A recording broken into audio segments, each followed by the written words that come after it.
training campaign and their regarding voter discretionary ID power requirements potentially and had further discriminatory encourage efforts consequences. in raising public For awareness example, by two of our partnering with community panelists groups. testified that This poll includes workers are information not given on which adequate IDs training needed to on vote, how to address as well the needs as of the reasonable individuals with impediment disabilities. exception to the ID law. One example is that poll workers have very little knowledge on how to effectively use the accessible voting machine. lines and ballots easier to understand Second, and more instances of accessible. discrimination, Next slide, please. disparate treatment, and Establish hostility more at polling uniform and locations consistent were standards reported for by poll several worker stakeholders training, and appear including often to better be the training on result meeting of poll ADA worker requirements, discretion how or to issue misinformation. provisional ballots, and how to implement Third, language there's little to assistance no requirements. recourse or accountability Next slide, for please. mistakes made or Implement discriminatory a mechanism conduct to by better poll track workers. provisional ballot use Although across the the state. Texas Secretary of State Statistics and on most issuance counties of provisional offer ballots some and avenues whether for they were complaints, accepted or rejected testimony should be suggested compiled that the by the current Secretary of procedures State are annually unresponsive and made and easily difficult to available to the navigate. public through a database on its website. Fourth, there is currently no Establish easily early accessible voting and way election to day gather polling statewide places on all data college about and how many university Texans campuses experience with problems an at the enrollment polls of at and least were therefore 5,000 unable to students. cast the regular Take ballot measures to guard because there against are no acts of statewide records of discrimination provisional and ballots intimidation cast. at the polling place, In addition, including there's by no implementing mechanism for diversity tracking and how many inclusion people training were turned into away standard without poll being worker offered training. a provisional Next ballot. slide, please. Next slide, please. We also directed recommendations According to our testimony, to the Texas many polling legislature to locations take the may not following be in actions. compliance with the Americans with Require Disabilities use of Act election day voting and may centers in all therefore counties with a disenfranchise voters population with over disabilities. 250,000. For example, many polling locations are existing laws inaccessible because of parking lots that are not stable, Set an extended firm, notice period level, for and polling slip place changes resistant, of no less an than 30 insufficient days. number of reserved parking Next slide, spaces, please. and or unstable And finally, or even we ask that non-existent Texas ramps. County elections administrators A second also example take is that action few to counties address in voter Texas are registration effectively by implementing working to curbside voting, establish which more creates a uniform and significant consistent barrier for standards voters for poll with worker limited training, mobility. including better training on Third, meeting ADA requirements, adaptive voting how to issue equipment that is provisional required ballots, under the and how to ADA implement is language frequently not assistance present procedures. at polling locations. Strengthen implementation And fourth, and enforcement when adaptive of voting Section equipment is 203 present of at the polling VRA locations, in the it is 88 frequently counties not that set up require it. properly, or poll Ensure workers more have not been awareness of trained voter how ID to operate requirements it. through public awareness Next slide, campaigns, please. partnerships with local organizations We and also businesses, focused in our hearing and on displaying language clear access, signage and at we polling invited locations. panelists to share their Take experiences. measures to guard against acts of Next slide, please. discrimination and intimidation at the polling We place, learned that there are including widespread implementing inadequacies diversity in and providing inclusion language training assistance into at the polling standard poll locations. worker training. For example, numerous counties slide, appear to be failing to comply With that, with the I'd like to announce requirements of again, Section if you're interested in 203 of reading the through our VRA, advisory memorandum, such as failing you to can find provide it the on the mandated U.S. ballots Commission on for Civil Rights translators. website. It can be found on the main Second, page there's under the widespread State confusion Advisory because Committee of the report terminology section. voters must You'll use have to to scroll down a receive little bit language to find the assistance report by an as individual of their this choice. section of the website Semantic is updated differences can frequently. determine whether or not I'd like voters to will turn receive over the language the assistance that they presentation to prefer. Bobby Lydia. For example, voters who refer to their assister as an interpreter have been denied language assistance due to the Texas Election Code's requirement that all interpreters Bobby, be registered to vote in the county in which they're assisting a voter. While recent litigation has resolved this issue as a matter of law, testimony indicated that without adequate training, confusion at the local level is likely to continue to persist. And before I turn it over to our next speaker, as a reminder, if you have questions, please feel free to use the chat function on the bottom of your screen, and our commission staff will compile these questions and we will answer them during the Q&A section. And so I'd like to introduce another member, Cecilia. If you have any other questions, please feel free to direct them to the U.S. Commission on Civil Rights Office. Their contact information listed here.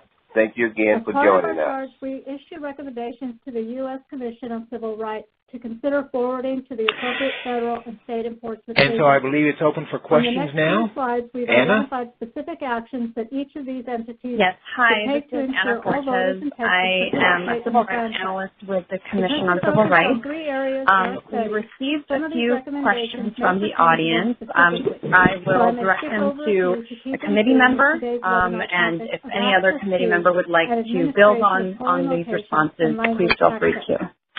So the first question that came in is regarding voting machines and providing resources to support election administration. So the question is, if there is a shortage of poll workers, and this is related to a finding that Jody had mentioned earlier, if there is a shortage of poll workers and aging or outdated voting machines, how do counties receive funding to ensure that they have enough resources to support election administration? And so this can be directed to Joni or Merrill. Increase accountability for poll workers. Well, I can step in on that. There is federal money earmarked for voting infrastructure-related improvements through the Help America Vote Act. And to my understanding, Texas received $300,000 or so for that in funding. The way that money trickles down to the local level is largely determined by elected officials and even further determined by county election officials. Covered languages spoken in each county, in Braille and in large. Great. Are there any other committee members that want to add to that response? Establish best practices and minimum standards for county election administration. Go ahead, Bobby. These should include standardized information to be included from the on county federal websites. government, it's based on voting percentage, number of voters in your precinct and your state is how you get money for the equipment, and of course your county commissioner will also pitch in and give you an extra amount of money. As I understand it, in the last year, the county commissioners had sent out notices to their members in the community, asking them to take a look at and recommend voting equipment and the types that they'd like to see the county use. By making request forms and ballots easier to understand. Yes, this is Joni. I would just add to whatever the resources that are needed, whether it's poll workers, whether it's equipment, whether it's infrastructure improvements for individuals with disabilities. If you see that there's a problem, please direct it to your local county commission, mayor, or other appropriate local officials. Across the state. Statistics on issuance of provisional ballots. The next question that we received is, what is the reasonable impediment in the context of the voter ID law? A database on its website. Establish early voting and election and this could be directed to any committee on member. College and university campuses with an enrollment of at least 5,000 students. Take measures to guard against acts of discrimination and intimidation. Well, I'll step into that. If a registered voter wants to vote in an election, they have to have an acceptable form of photo ID to present at the polls according to the election code. If they cannot reasonably obtain an acceptable form of ID, they have to inform the election poll officer or worker to allow them to cast a regular ballot by informing them that of their reasonable impediment. Voters would have to fill out a reasonable impediment declaration to indicate their reasonable impediment. Qualifying reasonable impediments include lack of transportation, disability or illness, lack of a birth certificate, or other documents needed to obtain acceptable photo ID, work schedule, family responsibilities, lost or stolen photo ID, and a photo ID applied for but not received. So in lieu of providing an ID, they could provide a copy of or original of the following forms. Something like a certified domestic birth certificate, a current utility bill, a bank statement, a government check, a paycheck, or some other kind of government document that shows the voter's name and address. So there's several ways to do this, and some of these happen to people all the time. My wife lost her birth certificate a little while back and had to go through a fairly long and involved process to get a replacement for it. So these things do happen, and there are provisions that are made there. Find it on the U.S. Commission on Civil Rights website. It can be found Sure, on this is Joni. I'll just add to that, Meryl, thank you, that what happens in those cases is the individual should be allowed to cast a provisional ballot, and then after the election, submit qualifying documentation so that their identification is fully verified and their ballot actually counts.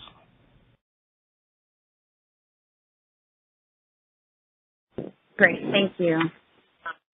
Bobby, are you there? Our next question is, how will the Commission follow up with recommendations given Bobby, to the Texas Secretary of State's office? I'm sorry. And I can actually answer this question. The Commission recently sent correspondence to the Texas Secretary of State. After that correspondence, what they typically do is they send correspondence to all of the entities noted in our in our in the Texas Advisory Committee's memorandum, inviting them to, one, read the memo, and also review some of the recommendations that are directed to them. For joining us. So I'll go ahead and move and so on. I believe it's Actually, open for questions now. Anna? One more thing. We do typically upload a copy of that correspondence on our website. I am a civil rights analyst and so Commission on Civil I can Rights. certainly send that information out to you folks, because right now I know it's a little bit difficult to navigate where you can actually find the correspondence on our website. If any other committee member would like so our to next build on question is, please feel free to. You mentioned that first there were question counties that came who in, might have not provided language assistance to voters who require it. And, how many counties in Texas require it, and how many languages are required to be offered? So the question is, if there is a shortage of poll workers, how many languages are required to be offered? Let me just end it there. That Joni had. And so this can, any committee member can respond to this question. If there is a shortage of poll workers and aging or outdated voting machines, how do counties receive funding to ensure that they have enough resources? Yes, according to the Voting Rights Act, there is a requirement that certain localities within certain with more than 10,000 or over 5% of the total I can voting step in on that. citizens There is in federal money earmarked for voting infrastructure-related improvements through the Help America Vote Act. And my understanding, Texas received $300,000 or so for that in funding. The way that money trickles down to the local level is largely determined by elected officials and even further determined by county election officials. And the determinations are made by the director of the census. There is a list posted on the Census Bureau website of the covered jurisdictions, and in Texas there are 88 counties that are required to provide language access. If you look through our report, we have the languages listed out in Appendix A. The general languages are Spanish, Vietnamese, Chinese, and American Indian. How you get money for equipment, and of course, your county commission will also. We have another question. Why is it that in the last voters can go out and vote early at any early voting location? During election day, we have to go to our assigned precincts to vote, and so this is related to actually voting. Any committee member want to chime in on this question? Yes, this is Joni. I would just add to whatever the resources that are needed, whether it's poll workers, whether it's equipment, whether it's infrastructure improvement. Well, this is Joni. I would just say the reason why is because that's the way the state law is currently written. Please direct it to your local county commission, where it's extremely inconvenient for an individual to travel to their specific precinct on election day. For example, our cities in Dallas and Houston. If you work on the other side of town, it's just not convenient to take your lunch hour and drive all the way back to where you actually reside to vote and then get back to work. So certainly this is something we would encourage the Texas legislature to take up and consider. Well, I'll step into that. If a registered voter wants to vote in an election, they have to have an acceptable form of photo ID to present at the polls according to the election code. If they cannot reasonably obtain an acceptable form of ID, they have to inform the election poll officer or worker to allow them to cast a regular ballot by informing them that of their reasonable impediment. Voters would have to fill out a reasonable impediment declaration to indicate their reasonable impediment. Qualifying reasonable impediments include lack of transportation, disability or illness, lack of a birth certificate, or other documents needed to obtain acceptable photo ID, work schedule, family responsibilities, lost or stolen photo ID, and a photo ID applied for but not received. So in lieu of providing an ID, they could provide a copy of or original of the following forms. Something like a certified domestic birth certificate, a current utility bill, a bank statement, a government check, a paycheck, or some other kind of government document that shows the voter's name and address. So these there's several ways to do this, and some of these happen to people all the time.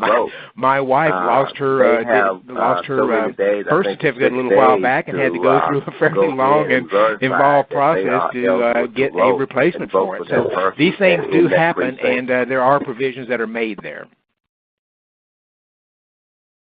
This is Joni. I'll just add to that, Meryl. Thank you. We have citizens who may have their actual voter registration card, the individual should be allowed to cast a provisional ballot, and then after the election, submit with a photo on qualifying documentation or any other official government document. Their identification is fully verified in their ballot name and address, and also have the photo on it. And that has been a problem in the last several elections that I'm aware of. Thank you. Our next question is, how will the Commission follow up with recommendations given to the Texas Secretary of State's office?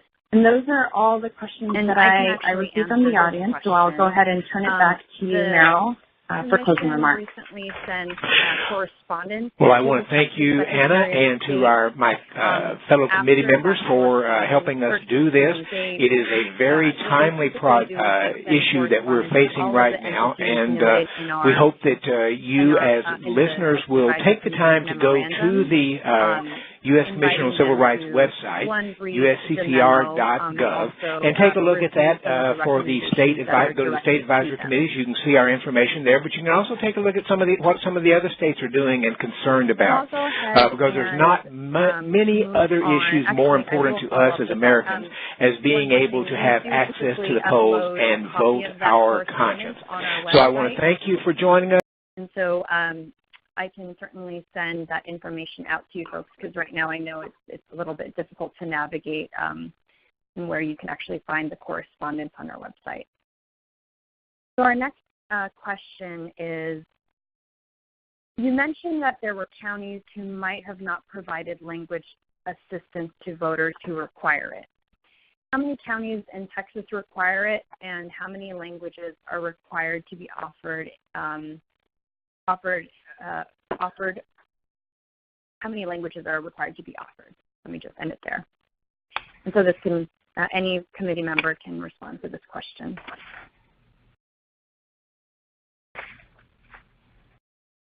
I'll respond. Yes, according to the Voting Rights Act, there is a requirement that certain localities with more than 10,000 or over 5% of the total voting age citizens in a single political subdivision, usually a county, but a township or municipality in some states, who are members of a single language minority group, have depressed literacy rates, and do not speak English very well, must offer translated materials and language assistance. The way that these subdivisions or localities are determined are based on data from the most recent census, and the determinations are made by the director of the census. There is a list posted on the Census Bureau website of the covered jurisdictions, and in Texas there are 88 counties that are required to provide language access. If you look through our report, we have the languages listed out in Appendix A. The general languages are Spanish, Vietnamese, Chinese, and American Indian.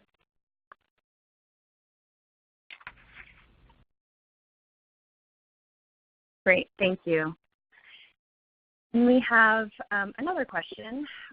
Why is it that voters can go out and vote early at any early voting location, but during Election Day, we have to go to our assigned precinct to vote? And so this is related to actually voting. Any committee member want to chime in on this question?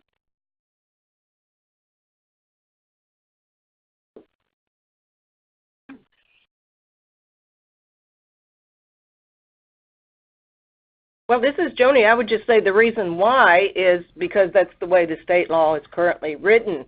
However, we all know of instances where it's extremely inconvenient for an individual to travel to their specific precinct on Election Day. for example, our cities in Dallas and Houston, if you work on the other side of town, it's just not convenient to take your lunch hour and drive all the way back to where you actually reside to vote and then get back to work. So certainly this is something we would encourage the Texas legislature to take up and consider.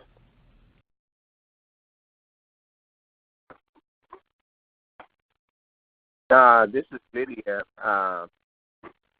I'd just like to say amen to that. I think we should get our legislators, and we should basically demand that they change this law, because it is unfair for those who have to drive 30, 40 miles to get to a polling place at 6 or 7 p.m. Either vote early and then go to work, and where you could vote somewhere in between.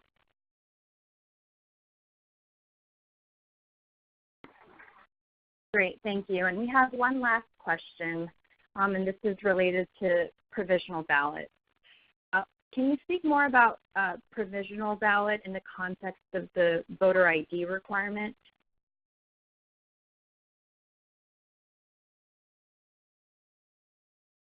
Well, if anyone who goes to the polling places, the election officials have to give them a ballot and let the verification requirement let them at that point in time prove later on that they are the person or they are qualified to vote.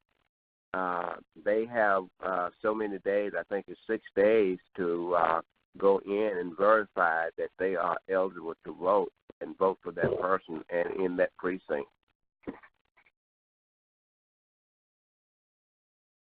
This is Joni. I would just follow up to that is, we have citizens who may have their actual voter registration card, but because they're elderly or they're disabled, they may not have a driver's license with a photo on it or a passport or any other official government document that would verify their name and address and also have the photo on it. And that has been a problem in the last several elections that I'm aware of.